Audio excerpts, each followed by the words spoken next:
Irmãs, tudo começou com a separação dos meus pais. Tudo começou com a quebra de aliança. Meus pais se separaram, eu tinha menos de 7 anos. E quando os meus pais se separaram, eu lembro que eu e os meus irmãos, nós fomos viver naquela divisão. Com quem vamos morar? Com o papai ou com a mamãe? Ficamos divididos, irmãs. Um dia a gente dormia na casa do meu pai, no outro dia a gente dormia na casa da minha mãe, um dia no meu pai, um dia na minha mãe. E era assim, nós estávamos divididos. Um dia tivemos que escolher. Olha só, eu tinha menos de 7 anos quando os meus pais se separaram. E eu, com menos de 7 anos, eu tive que escolher com quem que eu queria morar. Se eu queria morar com meu pai ou se eu queria morar com a minha mãe. Não queria nenhum, eu queria os dois, junto. Eu não queria ter que escolher nenhum nem outro, eu queria os dois. E aí, na época, nós escolhemos ficar com o nosso pai. Meu pai tinha uma condição um pouco melhor que a da minha mãe. E nós ficamos com o nosso pai. O meu pai arrumou outra pessoa, uma outra mulher, e a minha mãe arrumou um outro homem. E nós, os filhos, tivemos que aprender a conviver com aquelas pessoas. Eu tive que aprender a conviver com aquela mulher que não era minha mãe. E eu tive que aprender a conviver com aquele homem que não era o meu pai. Mas graças a Deus, foi até fácil a convivência. Porque graças ao nosso bom Deus, nem ela nem ele foram pessoas ruins para nós. Muito pelo contrário. Os dois fizeram coisas por nós de pai e mãe. E eu me lembro que quando eu já tinha os meus 9 para 10 anos de idade, somente eu mudei para a casa da minha mãe. Já estava ali começando a ficar mocinha. E eu mudei para a casa da minha mãe, e os 2 meninos, meus irmãos, ficaram com o nosso pai.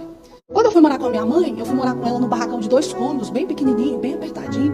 E ali naquele barracão, irmãs, nós passamos por tantas dificuldades financeiras, por tantos momentos difíceis. Nesse tempo difícil que nós estávamos vivendo, nós conhecemos uma mulher, uma empresária, muito rica, bem-sucedida, casada, mãe de 3 filhos. Conhecemos ela através de uma tia minha, que era empregada doméstica na casa dela. E fomos criando uma amizade e tal. O tempo foi passando, aquela mulher acabou entrando um pouco na nossa intimidade e viu que eu e a minha mãe estávamos passando. Foi aí então que ela pediu a minha mãe para que eu fosse para a casa dela, passar uma semana na casa dela. E a minha mãe deixou. Eu fui para a casa dela, passar uma semana ali. A minha tia sempre estava ali por perto, afinal a minha tia era empregada doméstica na casa dela. Então eu fui passar uma semana ali. E foi muito bom estar ali aquela semana. Eu fui muito bem recebida, muito bem acolhida naquela casa. Passado aquela semana, quando foi para ela me devolver para minha mãe, ela pediu a minha mãe para que eu fosse morar com ela. E ela prometeu a minha mãe que me daria uma vida melhor. Ela prometeu para minha mãe que me daria um futuro melhor. Ela prometeu para minha mãe que me daria bons estudos, que me daria uma formação. Ela prometeu a minha mãe que cuidaria de mim como se eu fosse filha dela. E a minha mãe, pensando no melhor para mim, ela me deixou ir para aquela casa, morar com aquela empresária. E eu fui. Assim que eu cheguei ali novamente, aquela mulher me levou numa loja para comprar roupas novas para mim. Me levou num salão para arrumar o cabelo e as unhas. Me levou numa escola particular e me matriculou naquela escola. E eu fui viver, irmãs, aquela vida totalmente diferente da que eu vivia com a minha mãe. Com o tempo que eu já estava ali, a minha tia parou de ir trabalhar lá. Minha tia arrumou outro serviço e saiu, não estava mais trabalhando ali. Eu morei com aquela mulher dos meus 10 aos 12 anos. E eu posso dizer para vocês com toda certeza que os 6 primeiros meses ali dentro daquela casa foram maravilhosos. Aquela mulher me recebeu, me acolheu, me amou. Como eu disse, me colocou numa escola boa, cuidava de mim como se eu fosse realmente filha dela. Aquela mulher se transformou numa pessoa que eu não conhecia. Aquela mulher se transformou em alguém que eu não conhecia. Irmãs, aquela mulher começou a me bater de diversas formas possíveis. Aquela mulher começou a me torturar de diversas formas possíveis. Começou a me machucar. Ela não batia só para corrigir, ela batia para matar. Aquela mulher começou a fazer coisas comigo, irmãs, que daqui a pouco eu vou citar para vocês algumas delas. E vocês vão ficar um pouco assustadas, porque não é coisa que a gente se faz com nenhum ser que vive. Mas eu me lembro, irmãs, que daquela casa que nós morávamos no condomínio fechado, nós mudamos para um apartamento no centro. Desse apartamento no centro, nós mudamos para uma cobertura no setor marista. E ali naquela cobertura no setor marista foi onde eu vivi os piores dias da minha vida. E eu me lembro que quando aquela mulher chegava, como era 2 andares, quando eu escutava a voz dela chegando, eu sempre ficava na parte de cima do apartamento. Quando eu escutava a voz dela chegando, irmãs, o meu corpo tremia.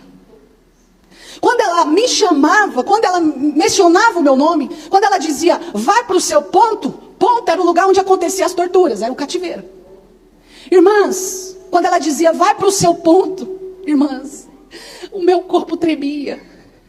Irmãs, era algo que muitas vezes eu olhei pela sacada daquele prédio e senti o desejo de pular dali.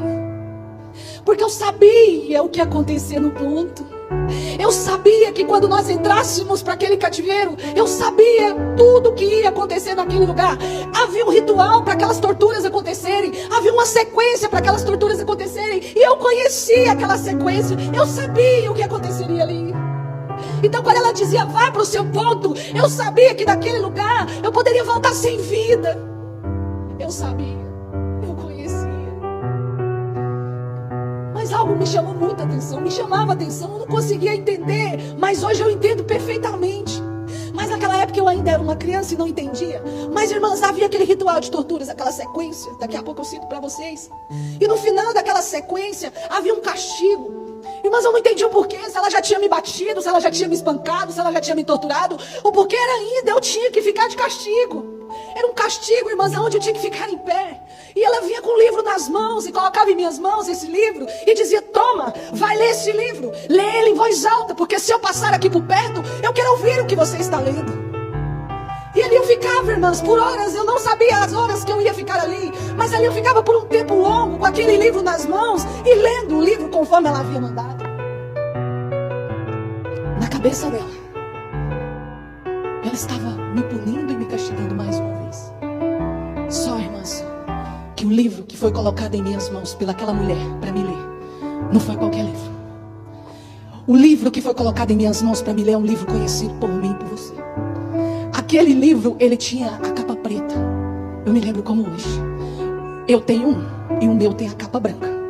Eu não sei a cor do que você trouxe aí, mas o meu tem a capa branca. E naquele livro, na capa dele, havia escrito assim, Bíblia Sagrada. Aleluia. Irmãs, na mente dela, ela achava que estava me castigando. Na mente dela era uma forma de punir, uma forma de castigar. Mas mal ela sabia que o livro que ela colocou em minhas mãos para me ler falava de um Deus vivo, de um Deus todo poderoso, de um Deus que muda a história, de um Deus que transforma vidas. Aleluia, aleluia. Ah, irmãs, lá naquele livro da capa preta dizia assim, lá em João 3,16, porque Deus amou o mundo de tal maneira que deu o seu Filho unigênito, para que todo aquele que nele crê não pereça, não morra, mas tenha vida eterna. Aleluia, aleluia. Naquele livro falava de um Deus que cura, naquele livro falava de um Deus que liberta, de um Deus que transforma, de um Deus que muda histórias. E foi lendo a palavra do Senhor que eu aprendi a orar. Aquela mulher me acorrentou nas escadas, onde de costume ela já me colocava com as mãos para cima. Coloca para nós aqui no telão, irmão, a primeira imagem, para vocês verem aí como que eu fui encontrado. Aí sou eu, há quase 15 anos atrás, uma criança de apenas 12 anos. Como vocês podem ver, as minhas mãos estão bem levantadas. Na minha mão, irmãs, ali era uma escada, é porque a foto corta um pedacinho, mas era uma escada que tinha acesso à parte superior da cobertura que a gente morava. E em cada mão minha tem uma corrente passada com essa escada e trancada com um cadeado. Na minha boca, vocês percebem que tem um negócio branco. Isso aí, irmãs, era uma mordaça. Um pedaço de pano velho, mais ou menos desse tamanho, enrolado pimenta dentro desse pano, enfiado dentro da minha boca e tampado com um esparadrapo. Assim ela me deixou, 15 de março de 2008, acorrentada e amordaçada, sem direito de me soltar e sem direito de gritar por socorro. Ali eu fiquei, como vocês estão vendo, com as mãos para cima. Ela me prendeu naquelas escadas, era mais ou menos quase 8 horas da manhã. Eu me lembro da horas porque tinha um relógio na minha frente como aquele ali. Eu conseguia ver a horas. Todas as vezes que ela me prendia nas escadas, eu olhava no relógio para ver a hora que ela me prendeu. E quando ela me soltava, eu fazia da mesma forma. E ali eu fiquei. E nessa posição que vocês estão vendo na foto, eu abaixei a minha cabeça e dormi. Dormi mesmo, mas dormi de verdade. Quando eu acordei muito assustada, sentindo muitas dores nos meus braços, nas minhas pernas. Irmãs, as minhas costas doíam tanto. As minhas pernas, as minhas mãos, eu me lembro que as minhas mãos formigavam. No momento em que eu acordo, que eu olho para aquele relógio, naquele relógio marcava 10h22 da manhã. Ou seja, já tinha aí quase 2h30 que eu estava nessa posição. Aí vocês imaginam a dor que eu sentia no meu corpo. Às 10h22 da manhã, no momento em que eu acordo, eu olhei para o céu. Ali na imagem, vocês veem que tem uma claridade entrando. Era aberto ali, irmãs. Aonde eu ficava era aberto. E por muitas vezes eu tomei chuva e sol acorrentada nas escadas. E nesse dia, quando eu acordei, às 10h22 da manhã, eu olhei para o céu. O céu estava limpinho. E ali naquele momento, eu decidi fazer uma oração. Se Deus ia me escutar, eu não sabia, irmãs. Eu não sabia. Mas eu clamei ao Senhor Jesus. Com toda a força, com toda a fé que havia dentro de mim. Eu olhei para o céu. E eu disse para Deus assim: Papai do céu, por que eu estou nesse lugar? Por que eu estou aqui? Deus, eu tenho meu pai, eu tenho minha mãe, eu tenho meus irmãos. Por que eu sofro tanto, Deus? Deus, se o Senhor existe mesmo, vem me tirar desse lugar. Se não, eu prefiro morrer. Eu não dou conta mais de sofrer. Jesus! Me tira daqui. Eu não dou conta mais. Eu não dou conta mais. Eu não dou conta mais. E ali, irmãs, eu fechei meus olhos e dormi de novo. Parecia assim que eu tinha levado um sono de umas 2, 3 horas em seguida. Quando eu acordei, eu olhei para aquele relógio. E naquele relógio marcava 10h25 da manhã. 3 minutos se passaram. 3 minutos. Começaram a chamar o meu nome na porta. A voz de uma mulher começa a gritar o meu nome sem parar na porta. E era uma voz que eu não conhecia. E ela bate na porta e chama pelo meu nome. De repente, irmãs, eu escutei aquela porta abrindo. E aquela mulher entrou correndo. E quando ela viu essa cena, ela gritou: Meu Deus, tem uma menina presa aqui. Automaticamente, claro, eu olhei para o lado e nas mãos dela tinha um papel.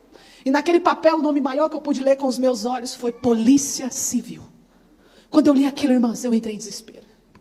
O meu corpo entrou em batedeira. Irmãs, eu tremia nessas escadas. Eu tremia, meu corpo inteiro tremia. Ali naquele momento eu senti muito medo, muito medo. Assim que ela gritou, entrou outros policiais atrás dela. E eles ficaram assim de frente para mim como vocês estão. Irmãs, eles tiraram a mordaça da minha boca. E eu comecei a gritar pedindo para que eles fossem embora dali. E eu dizia: vai embora daqui. Eu não chamei vocês aqui. Vai embora daqui. Se vocês não forem embora, eu vou morrer. Se vocês não forem embora, a minha família vai morrer. Por que eu disse isso?